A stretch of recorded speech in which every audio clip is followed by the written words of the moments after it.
Este es tu último aliento, me susurró.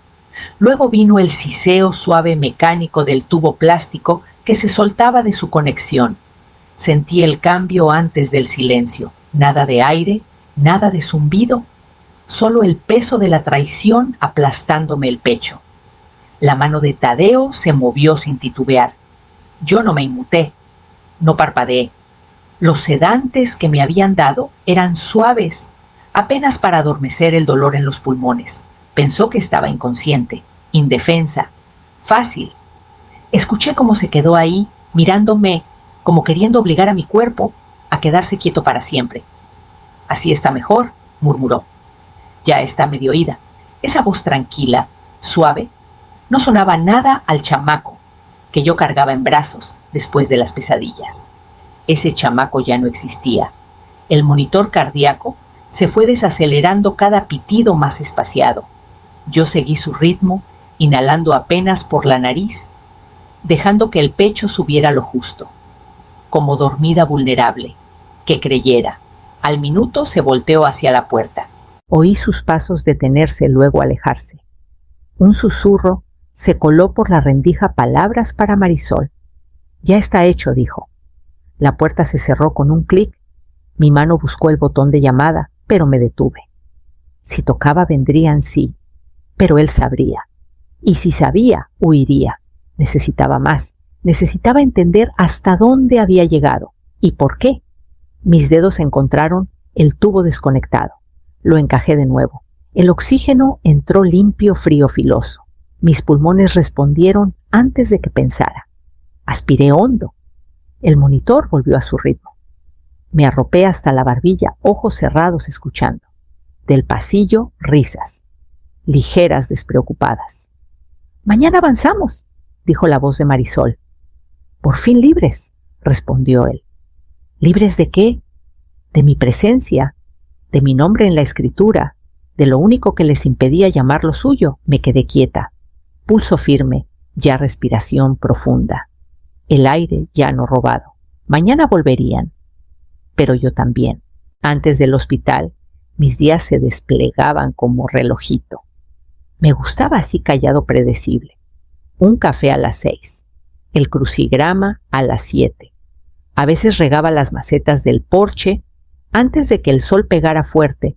Luego llamaba a Tadeo solo para oír su voz. Siempre colgaba con «Te quiero, mamá».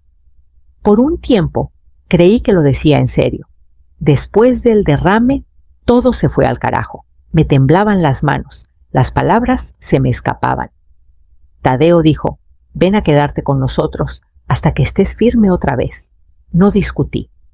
Empaqué la casita de campo, vendí el terreno y dejé que me trajera a la ciudad.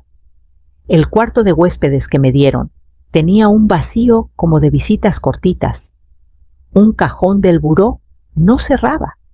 La única foto en la pared era una vieja de Ramón deslavada por el sol, su sonrisa apenas visible. Antes me hacía sentir segura. Luego cambiaron las chapas de los gabinetes de la cocina. Marisol dijo que era para organizar. No discutí. Pasaron unas semanas y mis citas empezaron a perderse. Tadeo siempre tenía juntas. Marisol olvidaba las horas. Pregunté una vez solo, una si podíamos poner recordatorios. Al día siguiente, el calendario del pasillo desapareció. Luego el correo dejó de llegar a mi cuarto. Los sobres del banco que yo revisaba se esfumaron. Pregunté y Tadeo se rió. «Ya no te preocupes por cuentas, mamá. Descansa». Y lo hice. Me dije que eso era cuidado. Así lo llamaban. No lo vi como lo que era un borrón lento. Cuando llegó la pulmonía, no peleé mucho. Una parte de mí pensó que tal vez era hora de soltar y dejar que ellos se encargaran. Pero no sabía qué querían decir con encargarse.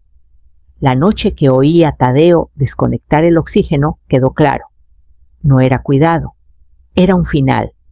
Pensaron que no me quedaba lucha, ni voz, ni plan. Pero yo había sido enfermera más años de los que ellos llevaban siendo decentes. Sabía despertar sin ruido, sabía sobrevivir. Empezó sutil. Marisol al teléfono en el pasillo, voz baja urgente. Sí, poder notarial. No, todavía no sabe. Carraspee al entrar. Su cara cambió al instante, sonrisa puesta, voz ligera. Solo confirmaba cita del veterinario, dijo. No pregunté. Todavía no. Esa semana Tadeo sacó números en la cena. ¿Cuánto queda de la pensión de papá-mamá? Hay que planear.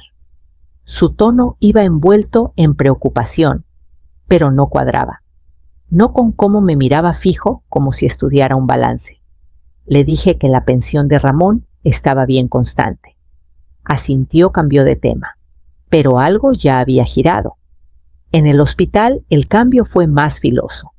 Cómo me hablaban suaves, pero fríos, como manejando un activo no visitando a una madre. Tadeo ajustó la vía intravenosa, luego preguntó, ¿alguna vez actualizaste el testamento? Marisol, sentada en la esquina bolígrafo, golpeando su libreta. ¿Y dónde está la carpeta con los papeles del DEPA?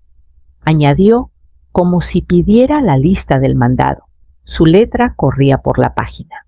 Nadie preguntó cómo me sentía. Cuando el doctor dijo que la infección se iba y pronto saldría de terapia intensiva, esperé alivio. Pero la mandíbula de Tadeo se tensó. No habló hasta que estuvimos solos. No te apures tanto. No hay prisa por volver a casa. Ahí lo entendí, casa ya no me incluía. Esa noche no pude dormir. Algo me carcomía. A medianoche lo vi fuera de mi cuarto hablando con una enfermera que no conocía. No me vieron espiar por las rendijas de los ojos. Le dio un sobre. Ella lo guardó en el bolsillo y se fue. Me quedé quieta, sin moverme, solo respirando. Hay un silencio que aprendes como enfermera y como madre uno aún más hondo. El tipo que te mantiene viva lo suficiente para saber quién está realmente al pie de tu cama. Al amanecer, supe que tenía que hacer una llamada, calladito, con cuidado, antes de que volvieran. Pasó a las 2:17 de la mañana. Recuerdo la hora exacta porque veía los números rojos brillar en la pared frente a mi cama. El sueño nunca llegaba fácil ahí, ni con las máquinas, ni con el silencio entre sus pasos. Los sedantes embotaban el mundo, pero no mis instintos. Había sido enfermera demasiado tiempo. Sentí el cambio en el flujo de aire antes de oírlo, el siseo leve del oxígeno cortado. Mi cuerpo registró la caída antes que mi mente. No me entró pánico, no me moví. Desaceleré todo, respiración, pulso, hasta los pensamientos. Luego lo sentí inclinarse. Su aliento rozó mi mejilla. Este es tu último aliento, susurró. Hora de descansar. Esa palabra otra vez. Descansar. Como si no me la hubiera ganado 1000 veces. Como si fuera suya para darla. Se quedó encima de mí unos segundos más, esperando, escuchando. Luego oí sus pasos retroceder, la puerta cerrarse suave. Conté hasta 40 en la cabeza, antes de estirarme al tubo. Mis manos temblaron débiles pero seguras. Lo encajé y dejé que el oxígeno inundara mis pulmones. El alivio fue filoso como salir del agua. El monitor pitó de nuevo constante. Aún así, mantuve los ojos cerrados. La quietud era mi escudo ahora. Fuera de la puerta, sus voces volvieron bajas, amortiguadas, confiadas. Se irá antes del amanecer, dijo Tadeo. Llama al abogado después de la ronda. Marisol preguntó, ¿y si no? Lo hará, dijo él. Está demasiado débil para aguantar la noche. Apreté la mano bajo la cobija para parar el temblor. Ya no era miedo, era la verdad cayendo. Las personas en las que más confiaba ya habían escrito mi final. Todo lo que hice por ellos, cuidar a los nietos, los regalos, las firmas, los perdones callados, se volvió notas al pie en un plan del que nunca debí salir viva. Pensaron que me habían callado. Pero yo acababa de encontrar mi voz y antes del amanecer la usaría. Al amanecer, el cuarto olía a desinfectante y lástima fingida. Cambiaron turno las enfermeras, el pasillo se llenó de voces apagadas y yo empecé a pensar claro. Otra vez. Había sobrevivido la noche, pero sobrevivir no bastaba. Necesitaba pruebas. Esperé a que la primera luz tocara las persianas antes de presionar el botón. Cuando entró la enfermera Juana, bajé la voz. «Revisa mi expediente», dije. «Mira si alguien añadió permisos nuevos». Dudó, luego asintió. 10 minutos después, volvió pálida. «Alguien agregó un apoderado médico», susurró. «Tu hijo. Tiene sello de anoche». Se me fue el aire un momento más pesado que antes. Pedí ver al abogado del hospital. Un tipo de traje planchado llegó a media mañana, revisó los documentos y dijo: «Si esta firma no coincide del todo con el archivo, pasa en familias, lo investigaremos». Luego se fue. Conocía ese tono, significaba que no lo haría. Tomé el teléfono del hospital y marqué un número que no había tocado en años. Lorena Garza contestó al segundo timbre. «Lorena, habla Luz Arriaga. Necesito tu ayuda». Al mediodía ya estaba ahí, el pelo recogido, una carpeta en mano, presentándose al personal como mi prima. Esperamos a que el pasillo se despejara antes de hablar. «¿Firmaste testamento nuevo alguna vez?», preguntó. «No», dije. «Entonces, ¿sigue vigente el fideicomiso del 2016, el que tiene la cláusula de desheredación?» La cláusula de Ramón, la recordaba insistiendo, después de su primer susto cardíaco. Si alguien intenta controlar mi cuidado o el patrimonio de Luz, pierde todo. Sonaba duro entonces. Ahora era escudo. Lorena copió el documento falso y lo guardó en su carpeta. Lo llevó al registro y aseguró la copia del fideicomiso. Quédate callada por ahora. Cuando se fue, sentí el pecho subir con algo más fuerte que oxígeno. La ley, antes solo papel y tinta, se volvió mi arma. Para cuando llegaron Tadeo y Marisol con sus flores, yo ya sabía exactamente cómo desarmarlos. Llegaron pasadito del mediodía, pasos demasiado ligeros, voces demasiado suaves. Tadeo traía un jarrón de azucenas como si ensayara el duelo. Marisol se inclinó con sonrisa empalagosa. «Mejorcita, mamá», asentí lento. Que creyeran que estaba sedada sumisa, que los medicamentos me habían ablandado para rematarme suavecito. Marisol estiró la mano para acomodar la mesita, su manga rozó mi muñeca. Sonó un tintineo metálico. Miré. Colgando de su pulsera de dijes tan casual, tan descuidada, estaba la llave de mi casa. Se me apretó el pecho, pero mantuve la cara serena. Que pensara que no lo noté. Tadeo ajustó el flujo de oxígeno, ojos esquivos. «Te ves cansada», dijo. «Tal vez trata de descansar». Volví a sentir párpados pesados. Cerré los ojos, pero los oídos bien abiertos. Sus susurros llegaron rápido. «Los papeles del DEPA están en el cajón de su buró», dijo Marisol. «Ya no los va a necesitar. Una vez transferido, lo ponemos en venta de una vez, antes de que caigan impuestos», respondió Tadeo. «Para el fin de semana», añadió. La máquina a mi lado, tic-tac, seguía un arrullo constante que ocultaba la grabadora que Juana había escondido bajo mi almohada. No era más grande que un tubo de labial, pero atrapaba cada palabra, cada plan, cada mentira. Me quedé quieta. Que creyeran que flotaba lejos de las consecuencias. La llave en la muñeca de Marisol se balanceaba con cada gesto. Memorice el ritmo, el peso. Esa llave había abierto la puerta de mi casa donde cociné para ellos. Vi a su hijo dar pasitos torpes, planché su ropa cuando estaban rendidos. Ahora habría otra cosa, prueba de su intención. Se fueron con pasos queditos, todavía hablando en medias frases y tiempos futuros.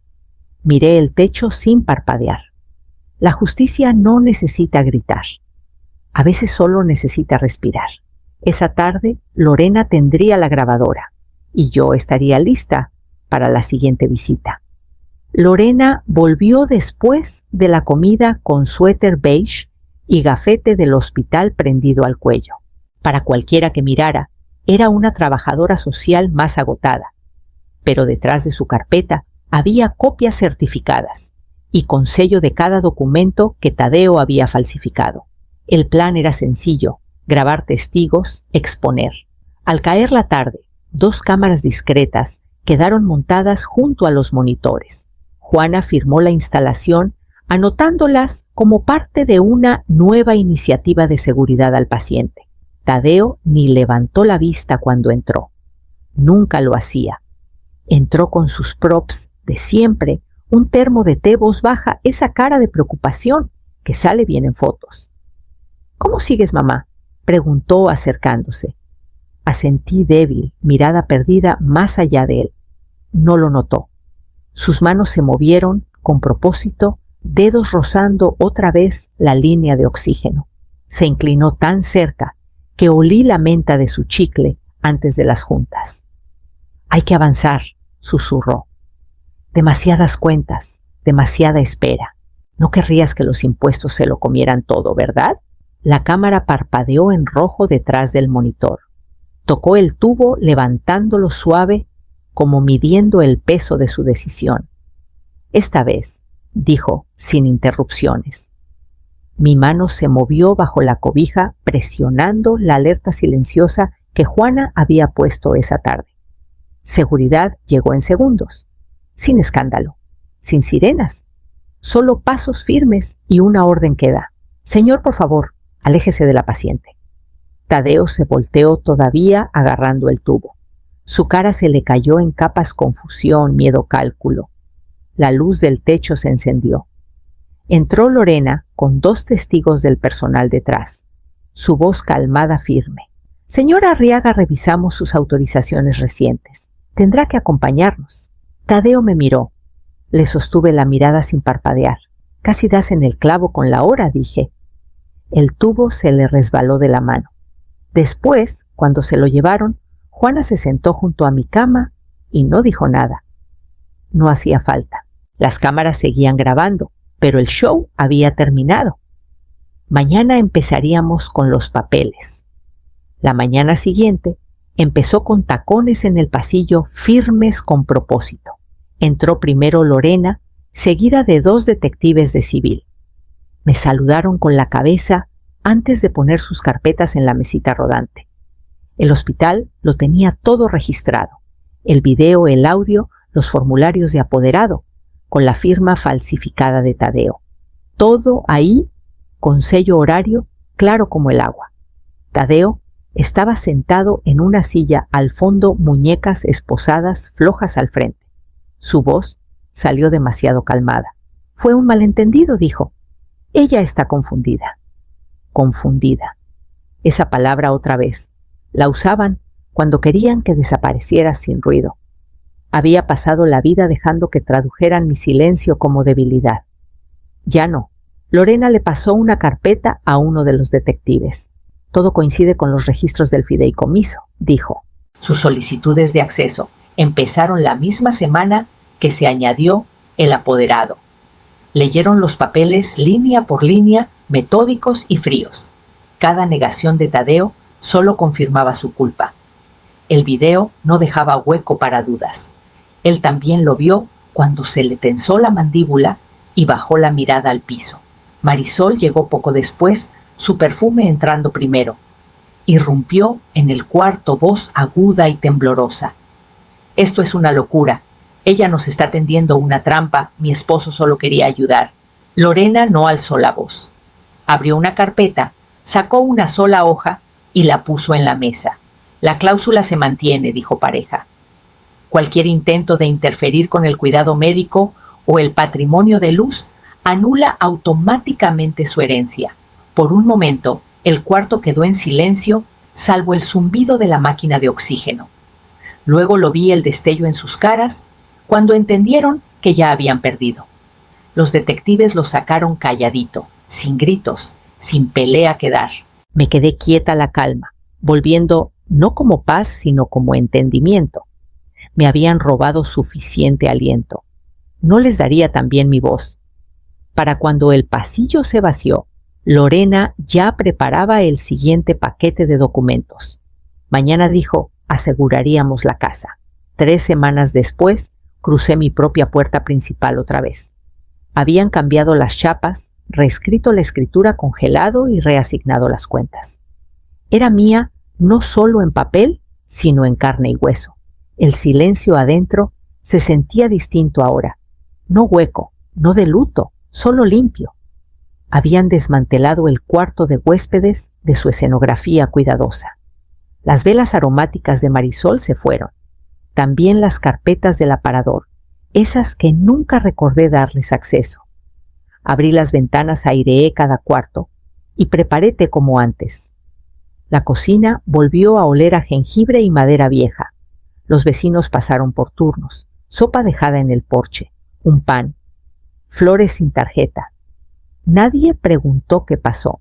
En pueblos como este, el silencio es su propia forma de cariño. Lorena venía cada semana con avances. Tadeo salió bajo fianza, pero enfrentaba un montón de cargos: fraude, falsificación, intento de homicidio. El abogado de Marisol mandó carta pidiendo resolución compasiva. No contesté. Algunas herencias no están hechas para pasar. Algunas deudas merecen madurar en silencio. En las tardes me sentaba junto a la ventana con una cobija de lana sobre las rodillas y veía las farolas titilar entre los árboles. Veía a los morros en bici pasar sin mirar a los viejos amigos frenar el carro al llegar a mi entrada. A veces me permitía pensar, ¿fue un fracaso que mi hijo hiciera esto? ¿O una extraña forma de sobrevivencia que yo siguiera respirando, mientras él intentaba borrarme? Emilia de la clínica pasó una vez. Trajo un frasco de vitaminas y gasas nuevas y se quedó un rato. Al irse, sonrió y dijo, «Ahora respiras diferente». Tal vez tenía razón. El aire volvía a circular libre por mis pulmones, por los cuartos, por una vida que ya no era prestada. Esa noche abrí el viejo cuaderno de Ramón y empecé a trazar planes nuevos. No de venganza, no de legado, solo un futuro que fuera mío. Pasaron los meses en calma. Llegó la primavera, como un secreto, mañanas tibias, ventanas abiertas, el suave rumor de la vida regresando. La casa se quedó quieta, salvo el reloj sobre la chimenea y los pájaros picoteando el vidrio al amanecer. Llené el silencio a propósito. Tareas pequeñas, listas dobladas junto al fregadero, que donar a quien escribir, que bulbos plantar en la barda trasera. La vida volvió en gestos chiquitos. Ninguno dramático, pero todos míos. Lorena llamó una tarde con la sentencia: 4 años para Tadeo, 3 para Marisol. El juez usó las palabras crueldad calculada. Me quedé con esa frase mucho rato después de colgar. No estaba enojada, ni aliviada. Estaba quieta. Esa noche abrí la ventana y escuché el ruido lejano de los carros, una sirena a lo lejos, alguien riendo 2 casas más allá. Por años había vivido dentro de expectativas, deberes cosidos a cada plática, sacrificios doblados en la maternidad. Había confundido tolerancia con amor. Ahora vivía dentro de mis propios pulmones. El viejo tanque de oxígeno seguía en la esquina, ya sin uso, pero sin tirar. El metal atrapaba la luz de la lámpara, testigo mudo de lo que casi fue mi final. No lo había deshecho. Todavía no. No lo guardaba por miedo, lo guardaba como prueba. El aliento que quiso robarme fue el que me trajo de vuelta. Cada mañana, ahora despierto con aire en el pecho y silencio en los pasillos, no el silencio de ser ignorada, sino el que llega cuando nadie está esperando quitarte algo. Ya no miro la puerta. Ya no me sobresalto cuando suena el teléfono. La casa sigue a mi nombre, el testamento reescrito con intención, el fideicomiso protegido. Afuera, las primeras flores rompieron la tierra. Serví té, me senté junto a la ventana y escuché mi respiración llena constante mía.